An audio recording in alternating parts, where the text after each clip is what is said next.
Olá, News das 10 dessa quarta-feira já está no ar e o filme Um Maluco no Golfe 2, estrelado por ele, Adam Sandler, conquistou o coração dos fãs com números que são expressivos. Disponível desde o dia 25 de julho no streaming, essa reprodução que você está vendo, a gente tirou um trechinho do filme e traz uma película que conseguiu superar a marca de 46 milhões de visualizações apenas nos 3 primeiros dias. E com esse número, o longa bateu um recorde, com o melhor final de semana de estreia lá na Netflix, nos Estados Unidos. Consequentemente, essa também é a melhor estreia do Adam Sandler em toda a plataforma, uma das melhores da carreira. Isso impulsionou o primeiro filme lançado em 1996, quase 30 anos depois. Um Maluco no Golfe alcançou mais de 11 milhões de visualizações, ficando no terceiro lugar daquela lista que é global dos filmes mais assistidos no streaming. Happy Gilmore está instruindo outro carregador de tacos que conheceu. Beleza, vamos lá? Mas traz os tacos, eles vêm junto, né? Beleza, é isso aí. Ó, pegando pela alça facilita. O filme Um Cabra Bom de Bola, dublado pela lenda do basquete Stephen Curry, acaba de ganhar o seu primeiro trailer. E nessa trama tem um jovem jogador de basquete que tem que lidar com a pressão de ser considerado o maior de todos os tempos. Em inglês, essa expressão é chamada de Great of All Time, ou simplesmente GOAT, abreviando, né? A questão é que GOAT também significa bode em inglês. E tá aí essa piada que a gente olha para a aparência do protagonista. O longa promete uma visão bem humorada também sobre os esportes. Um Cabra Bom de Bola estreia nos Estados Unidos em fevereiro de 2026, mas aí não tem uma data confirmada pra gente aqui no Brasil. Mas já tem um trailer com a dublagem em português. Bora ouvir. Minha vez. Um cabrito. Cabrito? Um cabrito? Qual é a regra, galera? Baixinho da fora. Quer apostar? Seguindo nessa mistura do mundo animal e também com o cinema, a animação Zootopia 2 acaba de ganhar o seu novo trailer, que é cheio de momentos inéditos. Ó, tá aqui rodando já do meu lado. Zootopia mostra uma cidade, os animais, eles vivem e dividem esse mesmo espaço e seguindo as regras que são específicas para cada espécie. Assim como toda metrópole, ela também tem seus problemas.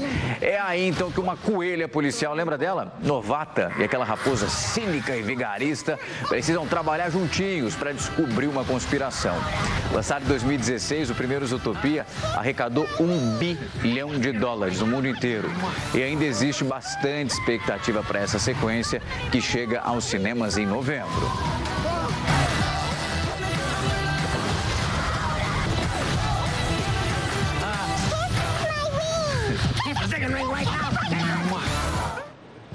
E agora quem chega para trazer as curiosidades que chamaram a atenção no mundo todo é nosso editor de internacional, Gabriel Latorre.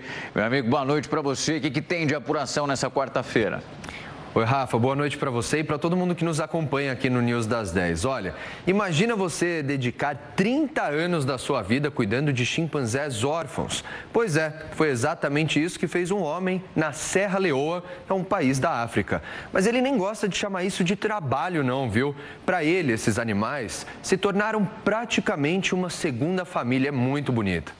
Tudo isso começou por acaso em 1988, pouco tempo depois de se mudar para a Serra Leoa. O Bala, como é chamado o homem, encontrou um filhote de chimpanzé amarrado em uma árvore que estava ali desnutrido e também desidratado. Ele salvou, levou para casa, cuidou do animal com todo amor e carinho, sem saber que ali começava então uma história que mudaria sua vida inteira para sempre. Hoje ele comanda um santuário que fica pertinho da capital, um lugar que virou referência em ecoturismo e conservação ambiental na África Ocidental. Então todo mundo vai para lá para ver os chimpanzés. Os chimpanzés, inclusive, chegam de todo tipo de situação traumática, é muito triste.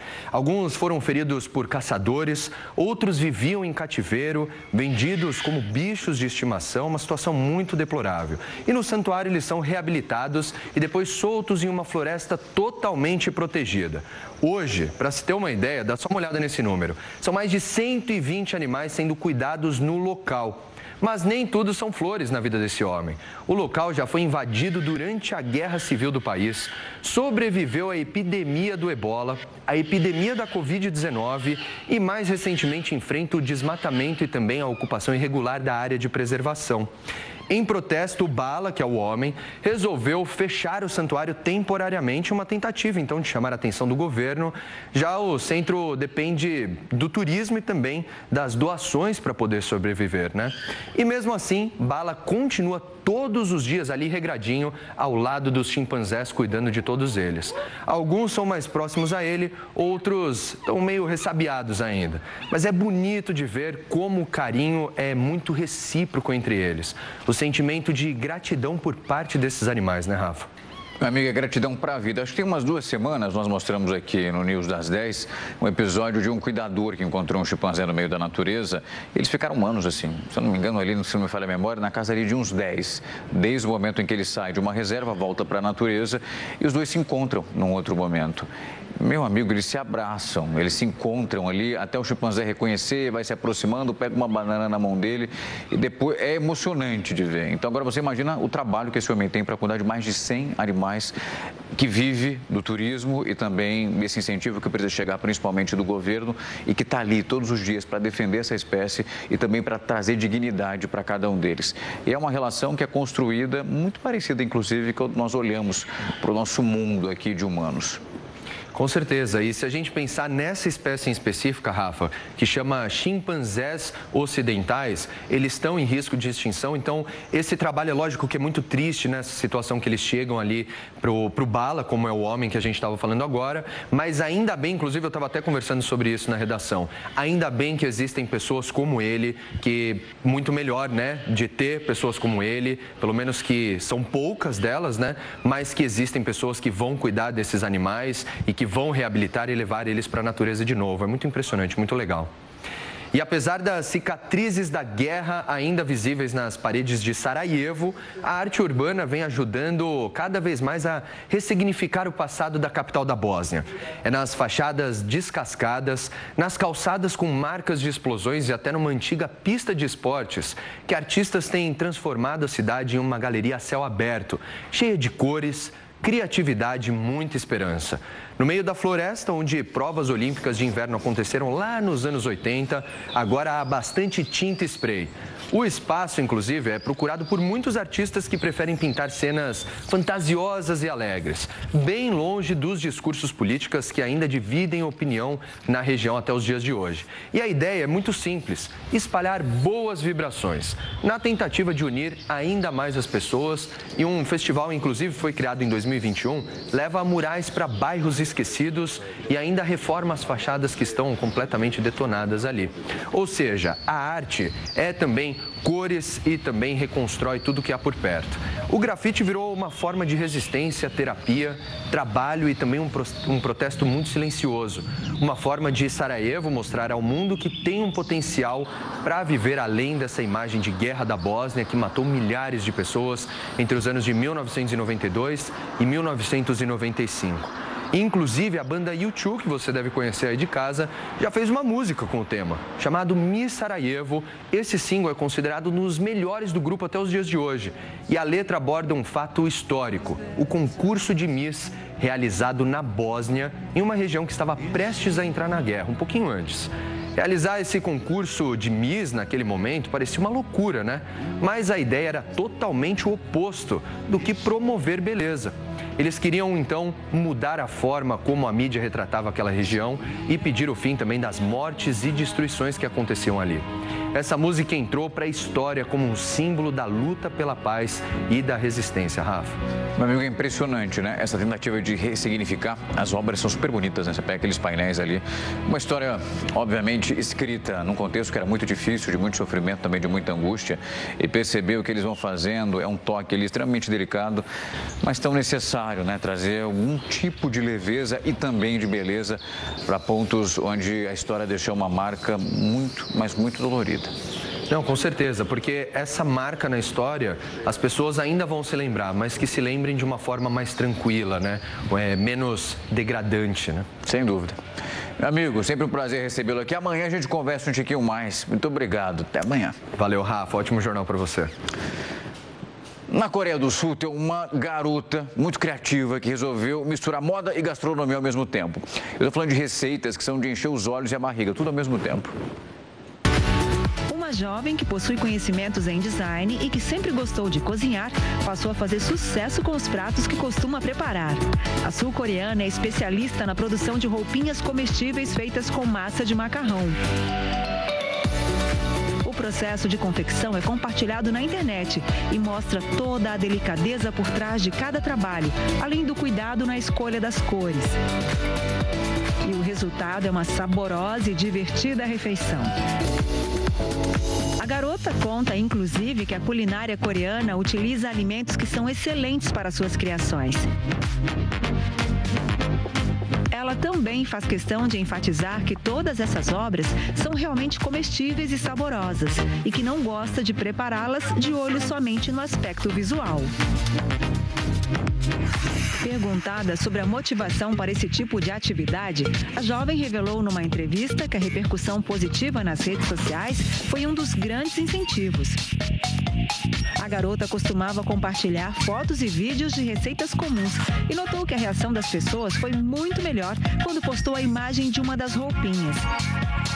Atualmente, a popularidade da criadora de conteúdo segue aumentando. Ela já possui quase 1 milhão de seguidores nas redes sociais. Entretanto, a jovem diz também que nem tudo é festa nesta história. Ela deixa claro que as produções não são nem um pouco simples e exigem bastante tempo e esforço para serem realizadas, que é digno de nota máxima dos críticos gastronômicos. E, por que não, dos especialistas em moda também. E o Festival Sabores da Orla, o maior concurso da gastronomia praiana do Brasil, reúne mais de 150 quiosques lá no Rio de Janeiro. Está na sua reta final e termina já amanhã. O vento gelado e o mar com ressaca nem de longe esfriam o apetite de quem está no Rio de Janeiro. Pelo contrário, o movimento é grande nas cozinhas e também nas mesas. Na reta final do concurso Sabores da Orla, a corrida contra o tempo é para saborear o que os quiosques têm de melhor. Sem dúvida nenhuma, é a orla mais interessante do Brasil, se não for a melhor, desculpe, os demais estados, entendeu? Mas o Rio de Janeiro é uma cidade encantadora e o que nós temos de melhor, além do Cristo, Pão de Açúcar, é a orla que recebe muito bem os cariocas quando querem visitar e os cariocas recebem os turistas e também, seja nacional ou seja estrangeiro.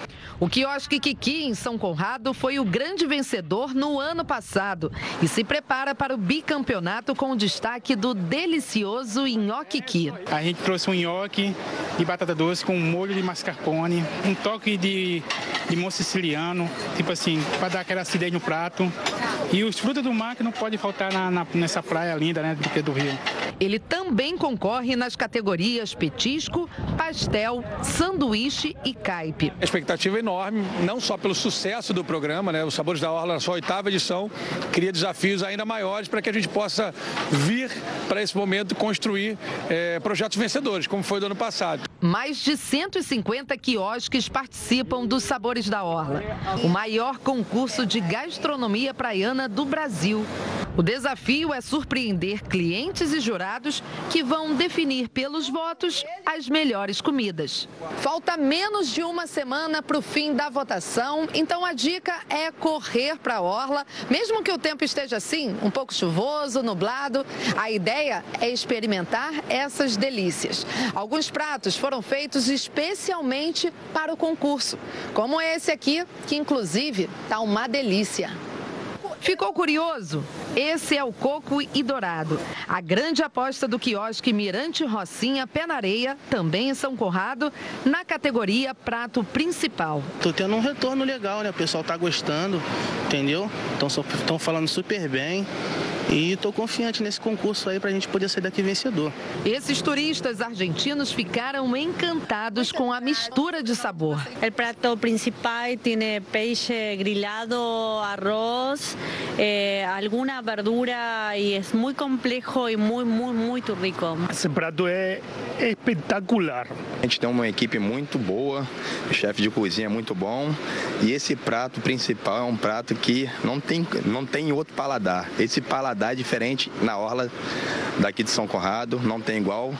E estamos torcendo para ser campeão, sim. A criatividade é o principal tempero dessa disputa, que está na 8ª edição e já faz parte do roteiro de quem ama comer bem à beira-mar. O News das 10 faz uma rápida parada e no intervalo tem um recado importante para você.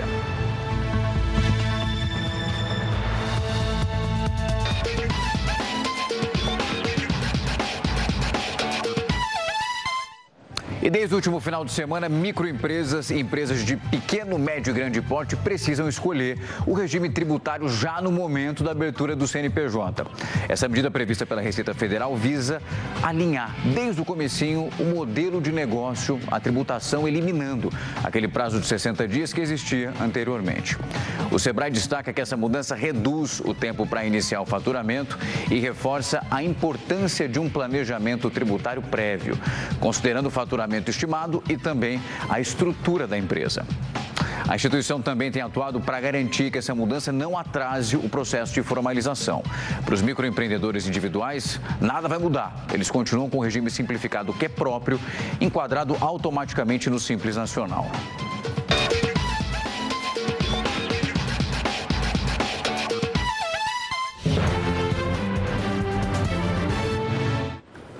E a pipoca, que já foi vista como a vilã das dietas, ganhou um novo status nas pesquisas científicas. Se ela for feita do jeito certinho, pode ajudar no funcionamento do seu intestino, reduzir o colesterol e até prevenir as doenças como o câncer. É difícil resistir a um balde de pipoca sem problema. A Maria Alice e o Luiz nem tentam mesmo. Em casa, quase todas as noites tem pipoca, filminho. Vida de aposentado, né? Eles são apaixonados por essa bolinha crocante. E uma para cada aqui? Sempre. Este é o meu, o dele. Eu prefiro a bacia que cabe mais. Como eles comem quase todo dia, a Maria aprendeu a fazer a pipoca de um jeito saudável. Ela usa a pipoqueira, que não precisa de óleo, depois tempera com azeite, um pouquinho de sal e cúrcuma, o açafrão em pó. O cuidado no preparo é para não perder os benefícios para a saúde. Então, a gente está descobrindo agora que a pipoca é boa para o intestino, colesterol, então tem vários benefícios aí. Quem diria, né? Uma simples pipoquinha, que era só de cinema, agora está virando um hábito aliado da saúde. Você sabia desse lado saudável da pipoca? Pois é, parte dos benefícios vem da alta concentração de fibras, faz bem para o intestino, com muitos reflexos positivos no corpo. O nosso intestino, além de regular o nosso humor, vai regular o nosso metabolismo, ajuda na regulação hormonal, entra ali na parte do perfil lipídico, que é o colesterol, aquele colesterol ruim, o colesterol bom. Então ele vai regular isso daí, ajuda a evitar doenças cardiovasculares. Além disso, uma pesquisa feita por uma universidade da Pensilvânia, nos Estados Unidos, descobriu que a pipoca é rica em polifenóis, compostos naturais presentes em plantas, que têm forte ação antioxidante, importante na prevenção do câncer. O câncer que atinge a parte gastrointestinal da pessoa e muitas das vezes ele é evitável de acordo com o estilo de vida, né? Então, quando você tem uma alimentação adequada, uma alimentação saudável, buscando ter uma saúde intestinal, você vai evitar o próprio câncer de intestino e outros cânceres também que são derivados mesmo do estilo de vida inadequado. Pipoca faz bem, mas não qualquer uma. Considerando os benefícios para a saúde, devem ser evitadas as industrializadas com excesso de sal, açúcar, gordura, além de aditivos químicos. Este médico explica que o consumo pode ser diário, em porções de até 30 gramas de milho, o que dá uma tigelinha de pipoca, desde que seja preparada de forma saudável. Sem óleo, sem acréscimo de manteiga, sem outros aditivos, com certeza dá para você colocar isso diariamente. A própria cúrcuma e a páprica são aditivos interessantes para você acrescentar, que vai ajudar também em componentes antioxidantes, anti-inflamatórios e ajuda na saúde. A Maria nem sabia de todas essas recomendações, mas acertou na receita. Bom que o hábito dela já é saudável. Aí dá para ter pipoca quase todo dia. A gente adquiriu esse hábito desde a pandemia. E aí, às vezes, a gente não janta, come pipoca, no máximo uma bananinha com aveia, tudo natural. E os mergulhadores localizam um naufrágio que é da Primeira Guerra Mundial. Os detalhes eu vou te mostrar logo depois do intervalo. News às 10, volta já.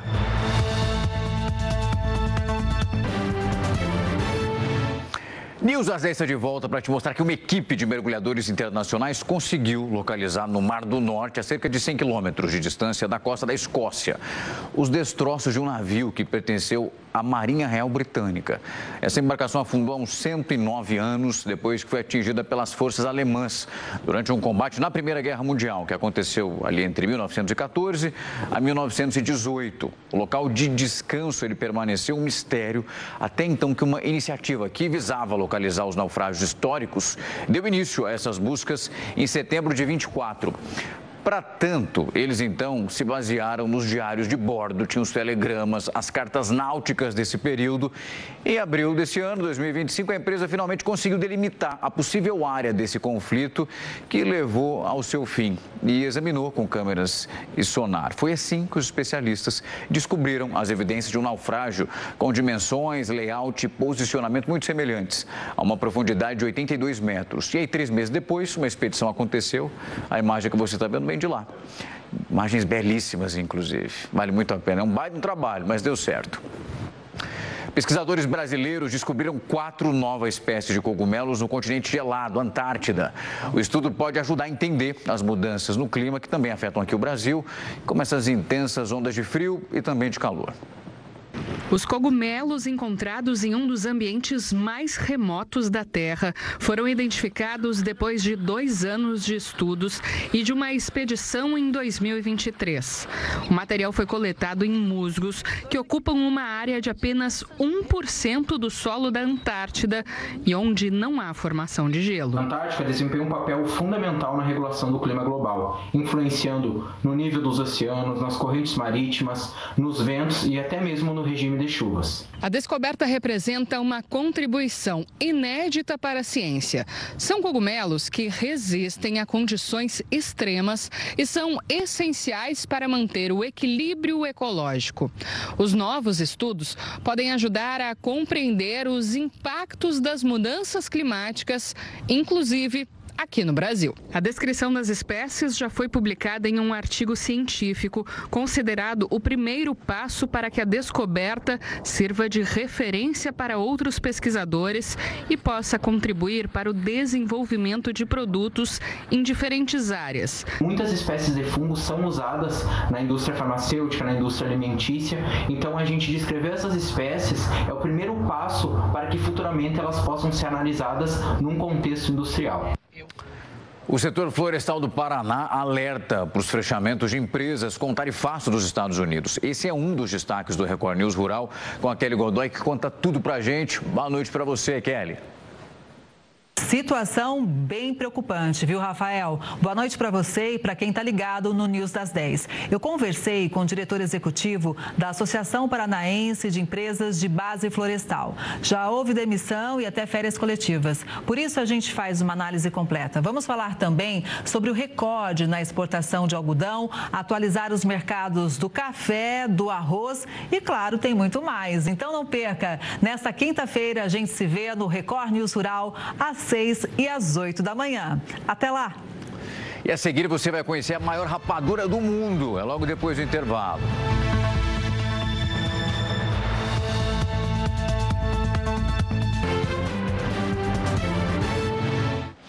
News das 10 está de volta para falar que lá na França tem um casal que fez um registro que é muito bonito. É o momento em que 2 crianças tiveram seu primeiro contato com um novo integrante da família. Olha só. Uma gravação feita num quarto de maternidade mostrou de um jeito singelo as reações de 2 meninas ao conhecerem o irmãozinho que havia acabado de nascer.